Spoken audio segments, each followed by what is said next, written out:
Interacciones entre células. El examen de un corte delgado de un órgano mayor de algún animal revela una configuración compleja que incluye diferentes tipos de células. Es poco lo que se sabe de los mecanismos que permiten generar las disposiciones celulares tridimensionales complejas que se encuentran en los órganos en desarrollo. Se presume que este proceso depende en buena medida de interacciones selectivas entre células del mismo tipo, así como entre células de tipos diferentes. Es evidente que las células pueden reconocer las superficies de otras células y así interactuar con unas e ignoran a otras. Una vez separadas en un cúmulo homogéneo, estas células embrionarias se diferencian a menudo en muchas de las estructuras que habrían formado en el embrión intacto.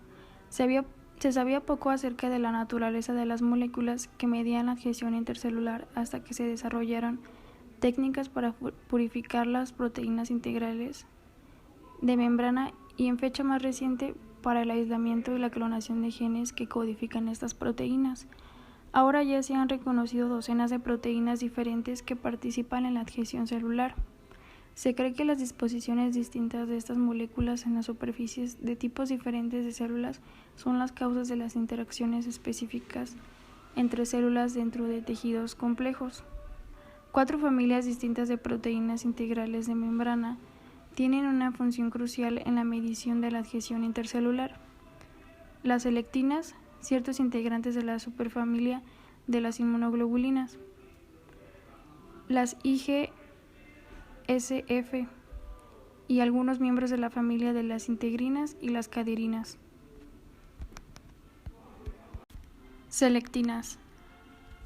Durante el descenso de 1960 se describió que linfocitos disecados de ganglios linfáticos periféricos marcados con una sustancia radiactiva e inyectados de nueva cuenta al cuerpo regresaban a los sitios de donde provenían, un fenómeno que se denominó migración de los linfocitos dirigida al orden.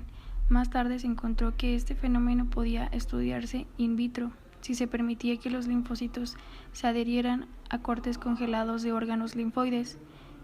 En estas condiciones experimentales, los linfocitos se adherían de manera selectiva al recubrimiento endotelial de las vénulas, las venas más pequeñas, de los ganglios linfáticos periféricos. Dicha unión podía bloquearse con anticuerpos que se unen a una glucoproteína específica llamada selectina L, localizada en la superficie de los linfocitos. Las selectinas forman una familia de glucoproteínas integrales de la membrana que reconocen una disposición particular de azúcares en los oligosacáridos que sobresalen de la superficie de otras células y se unen a ella. El nombre de esta clase de receptores superficiales proviene de la palabra lectina, un término general para un compuesto que se une a grupos de carbohidratos específicos. Las selectinas tienen una pequeña fracción citoplasmática, que es un solo dominio. La mayor parte de las moléculas de adhesión celular de la IgSF media interacciones específicas entre los linfocitos y las células necesarias para establecer una respuesta inmunitaria, macrófagos, otros linfocitos y células efectoras. Sin embargo, algunos integrantes de esta superfamilia, como la molécula de adhesión celular vascular y la molécula de adhesión celular neural, medían la adhesión entre células no inmunitarias. Por ejemplo, la NCAM y la L1 tienen funciones importantes en el crecimiento nervioso, la formación de sinapsis y otros fenómenos durante el desarrollo del sistema nervioso, al igual que la fibronectina y muchas otras proteínas participantes en la adhesión celular. Las moléculas de adhesión de IgSF tienen una construcción modular y están formadas por dominios individuales con una estructura similar a la de los dominios de otras proteínas. La importancia de la molécula L1 en el desarrollo neural se reveló de varias maneras. En los seres humanos, mutaciones en el gen L1 pueden tener consecuencias devastadoras. En los casos extremos, los niños nacen con hidrocefalia letal. Los niños con mutaciones menos graves casi siempre tienen retraso mental y dificultad para controlar los movimientos de las extremidades. Hepasticidad. Las necropsias de pacientes que murieron a causa de deficiencia de L1 revelan una situación notable. Los individuos afectados a menudo carecen de dos haces nerviosos grandes, uno que corre entre las dos mitades del cerebro y otro que va del cerebro a la médula espinal. La ausencia de estos haces nerviosos sugiere que la molécula L1 está implicada en la dirección del crecimiento de los axones dentro del sistema nervioso embrionario. Varios tipos de proteínas sirven como ligados para las moléculas de IGSF que están en la superficie celular. Como se describió antes, la mayor parte de las integrinas facilita la adhesión de las células con el sustrato, pero unas cuantas median la adhesión entre células mediante la unión con proteínas de las células. Por ejemplo, la integrina AB, localizada en la superficie de los leucocitos, se une a la BCAM, una proteína de la IGSF, ubicada en el recubrimiento endotelial de ciertos vasos sanguíneos. Las caderinas son una gran familia de glucoproteínas que median procesos de adhesión intercelular dependientes de calcio y transmiten señales de la ECM al citoplasma. Las caderinas unen células de un tipo similar, sobre todo mediante la unión con la misma caderina presente en la superficie de la célula continua. Esta propiedad de las caderinas se demostró por primera vez con la aplicación de ingeniería genética en células que en condiciones normales no se adherían entre sí, para que expresaran una de varias caderinas diferentes. Luego se hicieron numerosas combinaciones de células y se vigilaron sus interacciones. Se encontró que las expresan una especie de caderina se adhieren en forma preferencial con otras células que expresan la misma caderina. Al igual que las lectinas y las moléculas de la IGSF, las caderinas poseen una construcción modular.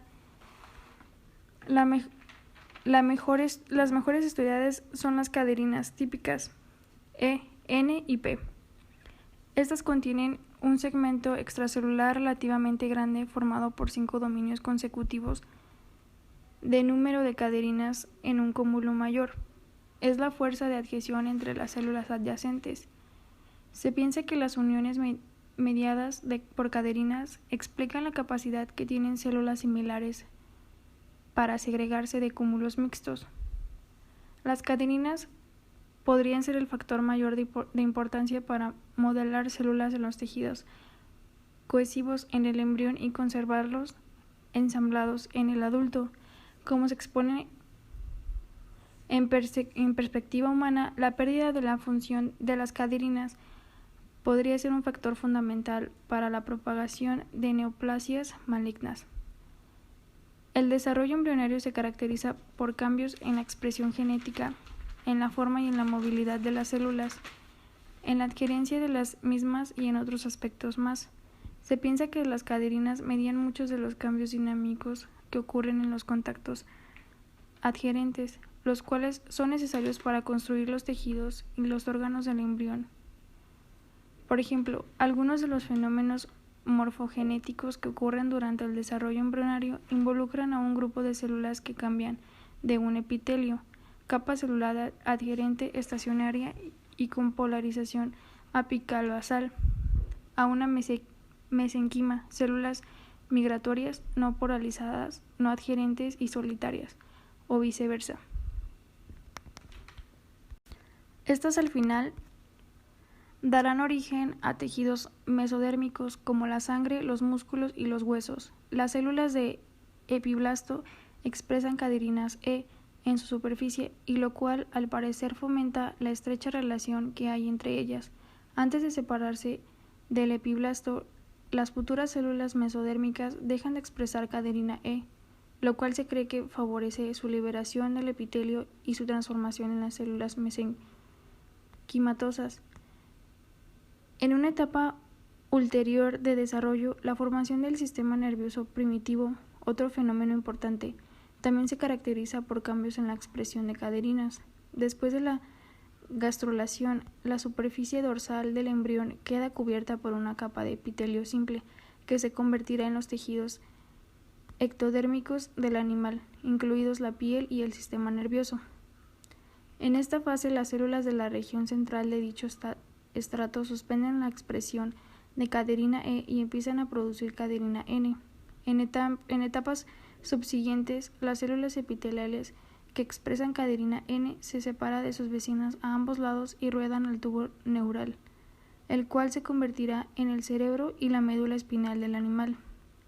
Se cree que las caderinas y otras moléculas de adhesión celular tienen una función clave en estos fenómenos porque cambian las propiedades adhesivas de las células. Aunque las caderinas tienen una típica distribución difusa sobre la superficie de células, también participan en la formación de uniones intracelulares especializadas. La SM puede mostrar de hecho propiedades dinámicas en el espacio y en el tiempo. Por ejemplo, desde el punto de vista espacial, y las fibrillas de la SM pueden incrementar varias veces su longitud normal cuando las células tiran de ella y se contraen cuando se alivia la tensión. Desde el punto de vista temporal, los componentes de la SM están sujetos a la degradación y construcción continuas. Estos procesos sirven para renovar la matriz y permitir su remodelación durante el desarrollo embrionario o después de una lesión isquímica. Incluso la matriz calcificada de los huesos humanos, que se considera como una estructura estable e inerte, está sujeta a reparación continua. La degradación de materiales extracelulares junto con las proteínas de la superficie celular es tarea sobre todo de una familia de enzimas que contienen zinc llamadas metaloproteinasas de la matriz, las cuales se secretan hacia el espacio extracelular o están fijadas a la membrana plasmática. Como grupo, las MMP pueden digerir casi todos los componentes diversos de la SM, aunque los miembros individuales de la familia tienen un límite estrecho de moléculas extracelulares a las que pueden atacar. Aún no se comprenden bien las funciones fisiológicas de la MMP, pero se piensa que intervienen en la remodelación del embrión, la migración de células embrionarias, la reparación de heridas y la formación de vasos sanguíneos. Como es de esperarse de enzimas cuya función normal es destruir los materiales extracelulares, es probable que la actividad excesiva o inapropiada de las MMP cause enfermedades. Los componentes de la SM, como la fibronectina, la laminina, los proteoglucanos y el colágeno, son capaces de unirse con receptores situados en la superficie celular. La familia más importante de receptores se adhiere a las células a su microambiente extracelular de las integrinas. Las integrinas, que se encuentran solo en animales, constituyen una familia de proteínas de membrana que tienen una función clave en la integración de los ambientes extracelulares e intracelulares. Por un lado, las de la membrana plasmática, las integrinas se unen a una gran variedad de moléculas que existen en el ambiente extracelular. Por el lado intracelular de la membrana, las integrinas interactúan en forma directa o indirecta con docenas de proteínas diferentes para influir en el curso de los fenómenos intracelulares. Las integrinas están compuestas por dos cadenas polipeptídicas transmembrana, una alfa y una beta, que están unidas por enlaces no covalentes. Se han identificado 18 subunidades alfa y 8 subunidades beta diferentes, aunque en teoría podrían formarse más de 100 parejas posibles de subunidades alfa y beta. Solo se han reconocido cerca de 2 docenas de integrinas diferentes de la superficie celular, cada una con distribución específica en el cuerpo, mientras muchas subunidades existen solo con un heterodímero de integrina único. La subunidad beta se encuentra en 12 integrinas diferentes y la subunidad alfa en 5 de ellas. La mayor parte de las células tienen diversas integrinas distintas y, por el contrario, la mayoría de las integrinas se hallan en varios tipos celulares diferentes.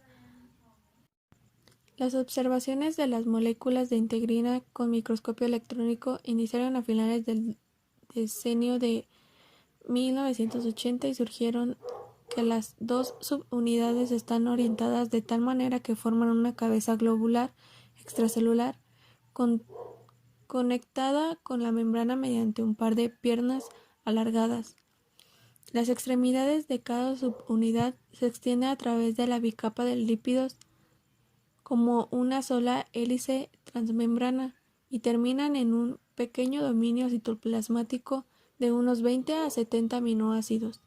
La primera cristalografía por rayos X de la porción extracelular de una integrina se publicó en 2001 y mostró un rasgo muy inesperado. En lugar de permanecer vertical como se predijo, la integrina alfa y beta se doblaba en forma notable en el nivel de las rodillas, de tal manera que la cabeza quedaba de frente a la superficie externa de la membrana plasmática. Muchas integrinas pueden existir en la superficie de una célula en su conformación inactiva. Dichas moléculas pueden activarse con rapidez por fenómenos que ocurren dentro de una célula, capaces de alterar la conformación de los dominios citoplasmáticos de las subunidades de las integrinas. Dichos cambios se propagan por la molécula, lo que aumenta la afinidad de la integrina por un ligando extracelular. Este tipo de alteración de la afinidad de la integrina desencadenada por cambios que suceden dentro de la célula se conoce como señalización de adentro hacia afuera. En ausencia de este estímulo, la integrina permanece en estado inactivo, lo cual protege al cuerpo contra la formación inapropiada de un coágulo sanguíneo.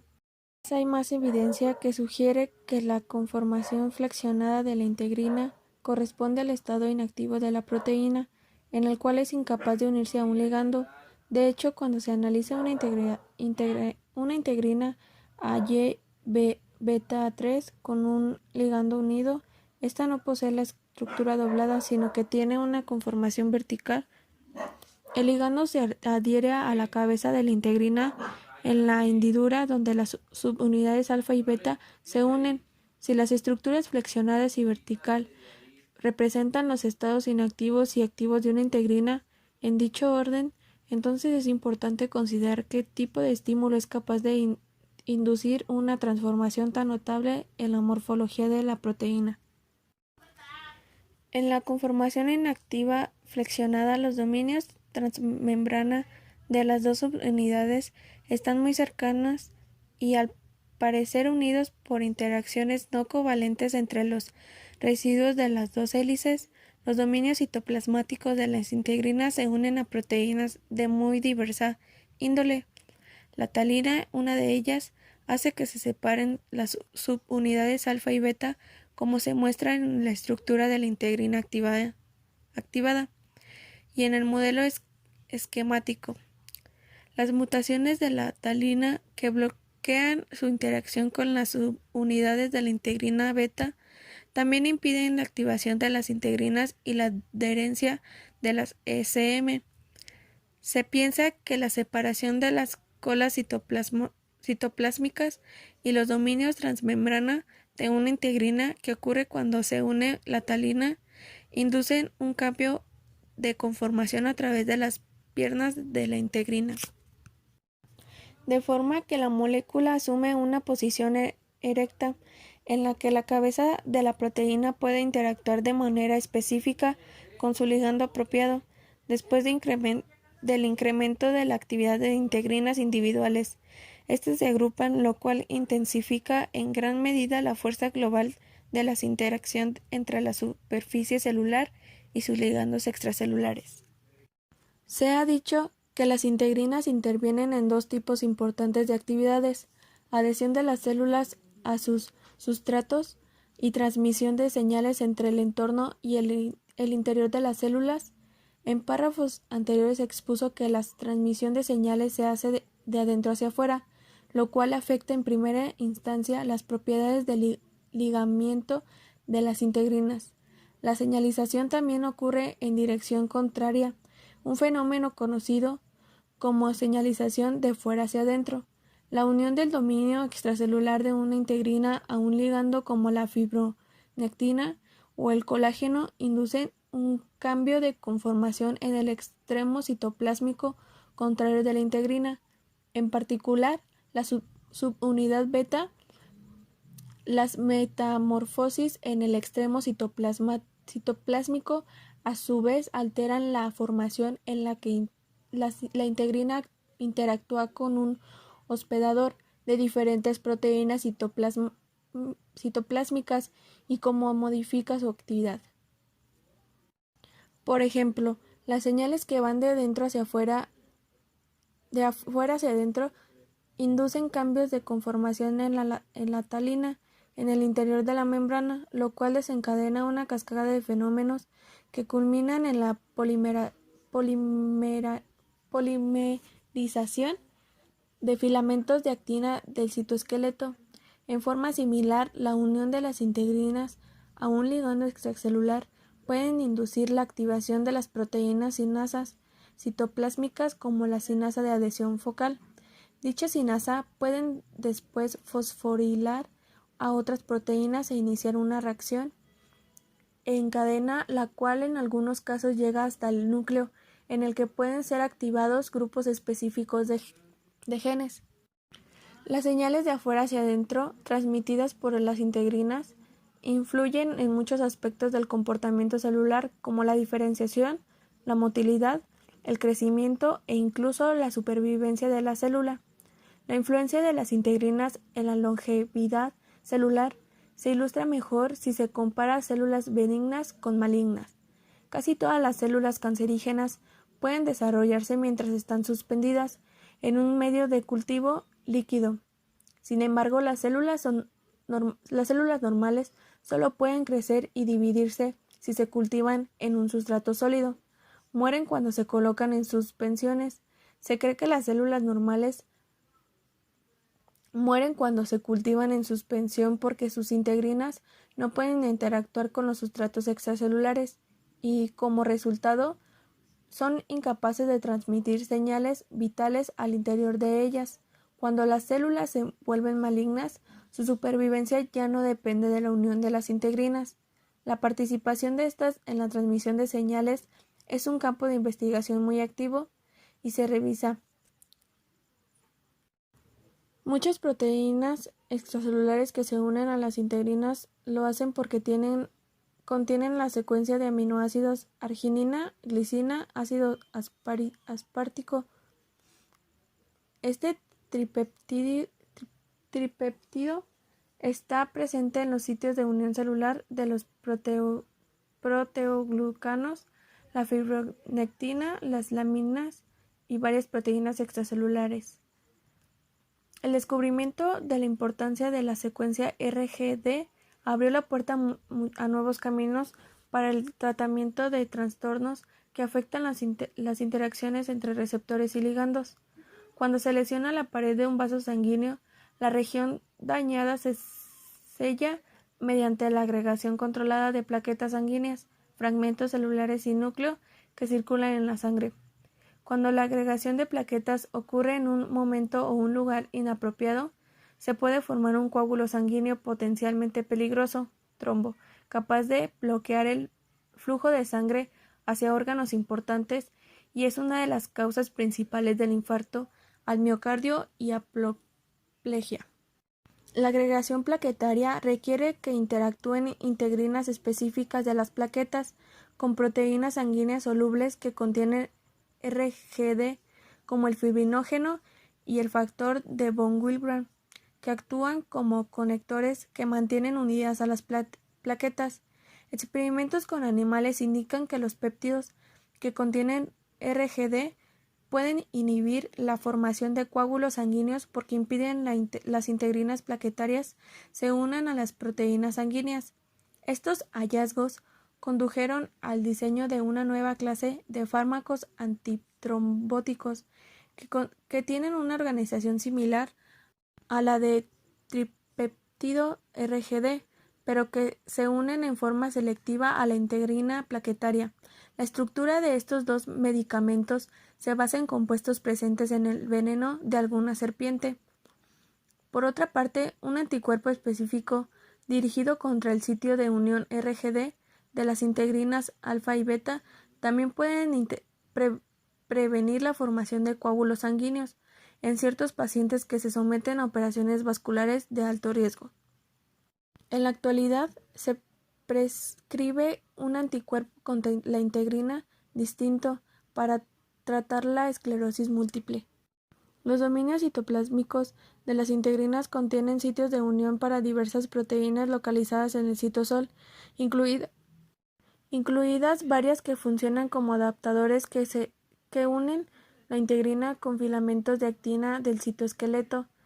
La participación de las integrinas en el establecimiento de la conexión entre la SM y el citoesqueleto se observan mejor en dos estructuras especializadas, las adhesiones focales y los hemidesmosomas. Una vez que la célula hace contacto con el sustrato, emite proyecciones que forman uniones cada vez más estables. Con el tiempo, la célula se aplana y se extiende sobre el sustrato. Cuando el fibroblasto o células epiteliales se extienden sobre el fondo de una caja de cultivo, su superficie inferior no se presiona de manera uniforme contra el sustrato. En cambio, las células se fijan a la superficie de la caja solo en sitios dispersos y aislados, conocidos como adhesiones focales. Estas son estructuras dinámicas que pueden romperse con facilidad si se estimula el movimiento o la mitosis de la célula adherida. La membrana plasmática de la región de una adhesión focal contiene grandes cúmulos de integrinas. Los dominios citoplásmicos de las integrinas se conocen mediante varios adaptadores a los filamentos de actina del citoesqueleto.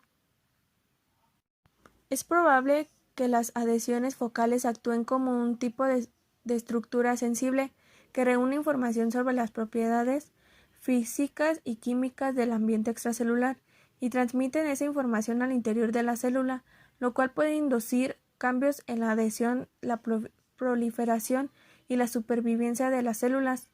Las adhesiones focales también se han implicado en la locomoción celular, durante la cual las integrinas desarrollan interacciones transitorias con materiales extracelulares.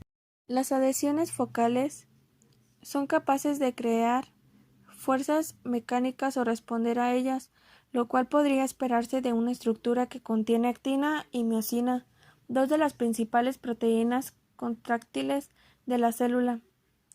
La superficie original contenía un patrón de rejilla uniforme que se distorsionó mediante fuerzas de sujeción-tracción generadas por la adhesión focales en la superficie inferior de la célula. En esta micrografía es posible observar las puntas de los postes que se derivan como consecuencia de las fuerzas de atracción que ejerce la célula. Al actuar en dirección contraria, las fuerzas mecánicas aplicadas a la superficie celular pueden ser transformadas por la acción de adhesiones focales en señales bioquímicas en el citoplasma. El proceso de conversión de señales mencionado ha recibido el nombre de mecanotransducción.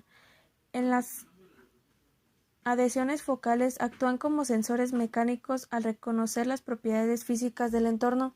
La capacidad de las células para reaccionar a las fuerzas físicas es importante en muchos comportamientos celulares. Esto se ilustra en un estudio en el que se permitió que las células se unieran a cuentas cubiertas de fibronectina. Cuando las cuentas rodeadas de membrana fueron jaladas mediante una pinza óptica, el estímulo mecánico se transmitió al interior de la célula, en donde generó una onda de activación de la sinasa. Se piensa que la mecanotransducción es mediada por cambios conformacionales de alguna de las proteínas adaptadoras, como la talina, y es inducida por la dispersión.